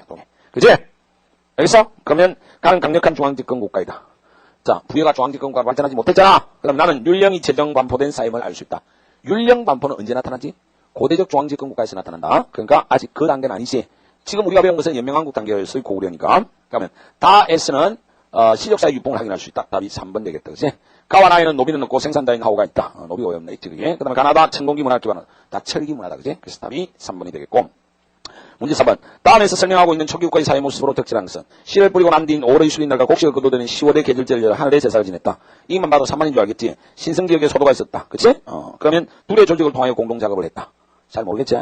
그럼 산악지대 위치하여 반농사. 이 산악지대가 좀 저 위에 고구려나 그런 거지. 그치? 재정일치, 아니지? 재정분리였지? 그 다음에 지역적 폐쇄성으로 대외교육이 발달하지만 지역적 폐쇄성, 옥저와 동해 이런 데지? 그 다음에 주변 지역을 정복하여 집권국가로 성장했나 이 나라가? 못했지? 요거는 고구려지? 그럼 답이 1번이다 말이야. 둘의 조직을 통하여 공동작업을 하였다. 이게 이제 내가 왜 그 내용까지 다 안 써놨냐면 교과서에 나오긴 나와, 둘의 같은 거. 근데 봐봐. 무조건 다 해오려고 하지 말고 벼농사가 시작되면 벼농사는 짧은 기간에 농사를 집중적으로 해쳐야 되기 때문에 반드시 공동작업이 필요하지. 그래서 3만 때부터 둘의 조직이 나온다. 알았나? 그러니까 생각을 해. 모르면 생각을 해보면 되는데 이걸 아무거나 엉뚱한 거 타업스가 틀리고 이런단 말이야. 알았겠지? 그 다음에 요 문제는 다음 시간에 좀 풀겠어. 그리고 22페이지 제일 앞부분만 한 3분 정도 더 하고 마칠게.